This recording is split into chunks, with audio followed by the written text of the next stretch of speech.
할렐루야. 나자렛 사람들의 아침 묵상을 담당하는 시카고 나사렛교회 양정성 목사입니다. 오늘 목요일 아침 하나님의 은혜와 평강이 말씀을 묵상하는 모든 분들에게 충만하기를 간절히 소망합니다. 오늘 우리에게 주시는 말씀 예레미야 27장 말씀입니다. 말씀 전체가 오늘 묵상할 내용이기 때문에 말씀은 따로 읽지 않겠습니다. 예레미야 27장은 우리에게 주는 깊은 교훈은 하나님의 주권 앞에서 인간의 자존심을 내려놓는 것입니다. 하나님은 예레미야에게 줄과 멍에를 목에 매라고 말씀하셨습니다. 멍에는 소나 짐승이 짐을 끌 때 목에 매는 도구입니다. 그것은 자유의 상징이 아니라 복종의 상징입니다. 낮아짐의 상징입니다. 그런데 하나님은 선자 예레미야에게 그 멍에를 직접 매라고 하셨습니다. 그리고 유다 왕과 주변 나라들에게 바벨론 왕 느부갓네살을 섬기라고 말씀하셨습니다. 이 말씀은 당시 유다 백성에게 받아들이기 어려운 말씀이었어요. 하나님의 백성이 어떻게 이방 왕을 섬길 수 있습니까? 예루살렘 성전이 있는데 다윗 왕주가 분명히 있는데 하나님의 언약의 말씀이 있는데 어떻게 바벨론의 멍에를 매라고 하실 수 있습니까? 그들의 마음에는 분노와 혼란이 있었을 것으로 추정할 수 있습니다. 그런데 예레미야 27장은 우리에게 한 가지 중요한 진리를 가르쳐 줍니다.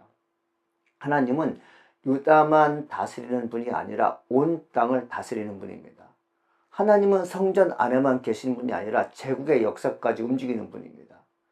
바벨론 왕 느부갓네살조차 하나님의 손에 있었습니다. 하나님은 그를 통해 교만한 나라들을 낮추시고 자기 백성의 완고한 마음을 깨트리려 하셨습니다. 여기서 우리가 묵상해야 할 것이 있습니다. 때로 하나님은 우리가 주호하는 방식만으로 일하지 않습니다. 우리가 이해할 수 있는 사람만 사용하지 않습니다. 우리가 환영할 만한 환경만 허락하지 않습니다. 때로는 불편한 사람을 통해, 원치 않는 상황을 통해, 피하고 싶은 고난을 통해 우리를 낮추십니다. 그 낮아짐 속에서 우리의 믿음이 드러납니다. 유다 백성에게 두 종류의 말씀이 들려왔습니다. 하나는 예레미야 말씀이었습니다. 그것은 정직한 말씀이었고 그것은 하나님의 계시의 말씀을 가감없이 전하는 말씀이었죠. 예레미야를 통해서 주시는 말씀이 무엇입니까? 바벨론의 멍에를 매라. 그것이 사는 길이다. 다른 하나는 거짓 선자들의 말이었습니다. 이 바벨론을 섬기지 않아도 된다. 곧 모든 것이 회복될 것이다. 사람들은 당연히 거짓 선자의 말을 더 듣고 싶었을 것입니다. 그 말은 마음을 편안하게 해주었습니다. 민족적 자존심도 지켜주었습니다. 당장의 수치도 피하게 해주었습니다. 그러나 듣기 좋은 말이 언제나 하나님 말씀이 아닙니다. 마음을 편안하게 해주는 말이 언제나 생명의 길이 아닙니다. 참된 말씀은 때로 우리를 불편하게 합니다.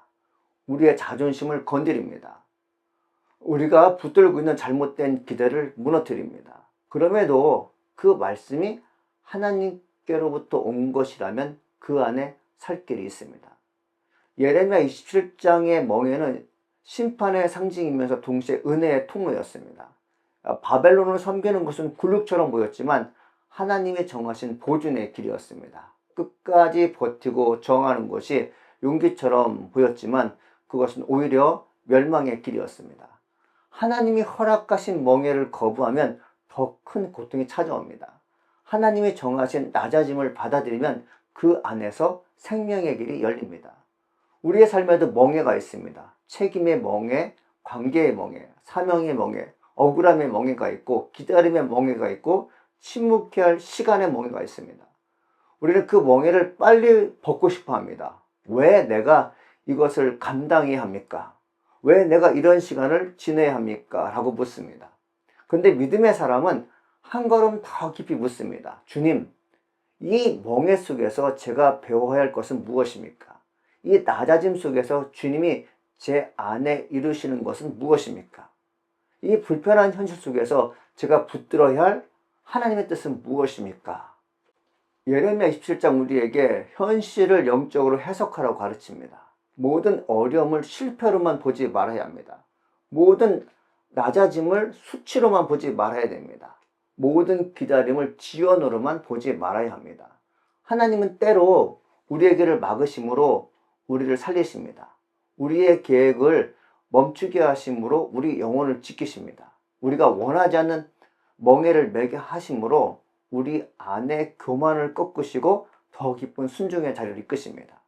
하나님께서 유다를 이스라엘을 바벨론의 포로가 되는 것은 무엇 때문에 그렇습니까? 그들의 교만이 하나님 말씀 듣지 않았기 때문에 그렇죠. 하나님은 그들의 교만을 꺾으시고 하나님 말씀을 듣는 자에게 복과 은혜와 충만함이 주어진다는 것을 보여주기 위해서 바벨론을 사용하셔서 이스라엘을 포로국으로 만든 것입니다.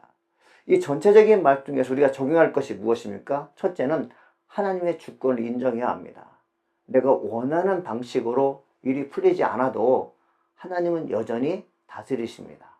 내가 이해하지 못하는 사람과 상황 속에서도 하나님은 일하고 계십니다. 둘째, 듣기 좋은 말보다 참된 말씀을 붙들어야 합니다. 나를 무조건 편하게 해주는 말보다 나를 하나님 앞에 세우는 말을 귀하게 여겨야 됩니다. 하나님은 예레미야를 통해서 백성에게 말하는 것이 무엇입니까? 거짓 선지자들, 거짓 설교자의 말을 듣지 말라. 그들의 말을 듣게 되면 너희들은 영원한 고통에 빠질 거다 얘기합니다. 거짓 선지자의 말은 인간의 마음을 편안하게 하십니다. 안위를 주죠. 미래가 희망으로 보일 것 같은 것을 줍니다. 그러나 그것은 하나님 말씀이 아니었습니다. 우리 현실이 녹록하지 않고 불편함이 있을 때 누군가 찾아와서 그것을 버리고 다스리는 것을 행할 때 하나님의 은혜가 더 좋게 임할 것이라고 말해주는 사람이 있습니다. 우리 그 말씀을 듣기 전에 하나님께서 나에게 무슨 말씀하시는지 듣는 것이 필요합니다. 셋째, 하나님이 허락하신 멍에를 믿음으로 감당해야 합니다. 벗어버리고 싶은 멍에일지라도 그 안에 하나님의 뜻이 있다면 그것은 나를 무너뜨리는 짐이 아니라 나를 새롭게 하는 훈련이 됩니다. 오늘 예레미야 20장을 묵상하면서 이렇게 기도하면 좋겠습니다. 주님, 제가 벗어버리고 싶은 멍에 속에서도 하나님의 뜻을 보게 하소서. 듣기 좋은 말에 흔들리지 않고 참된 말씀 앞에 머물게 하소서. 제 자존심보다 하나님의 주권을 더 크게 보게 하시고 낮아짐을 통해서 주님이 여전히 저를 살리고 계심을 믿게 하소서. 이런 기도를 해보면 좋겠습니다. 예레미야 27장 말씀 우리에게 이렇게 들려옵니다. 주권이 있다. 내가 낮아지는 자리에서도 하나님은 너를 버리지 않으시며 오히려 살 길을 이끌고 계신다. 사랑하는 나사렛 사람들을 함께 묵상하는 성도 여러분, 우리에게 주어진 여건, 환경 녹록지 않을 때가 있어요. 하나님께서 왜 나에게 고통을 허락하시는가에 대해서 한번 깊이 묵상하시고 이 고통을 통해서 하나님의 뜻을 발견하며 그리고 이 고통의 과정을 통해서 하나님이 나를 얼마나 사랑하셨는가를 한번 깨닫는 귀한 시간이 되는 것이 어떻겠습니까? 하나님 우리를 버리지 않습니다. 우리를 영원히 붙드실 것입니다. 하나님이 나를 사랑하신다는 그 말씀을 믿고 내게 주는 모든 환경을 흔쾌히 받아들이며 인내하며 성실하게 버티는 자에게 하나님의 놀라운 평안이 주실 줄 믿습니다. 기도하겠습니다. 하나님 아버지 감사합니다. 우리에게 주어진 멍에가 너무 힘들어서 벗어나고 싶을 때가 있습니다.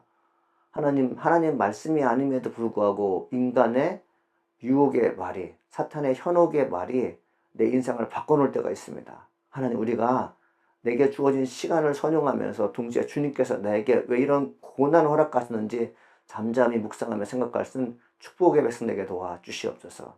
하나님, 우리는 예레미야의 말을 들어야 됩니다.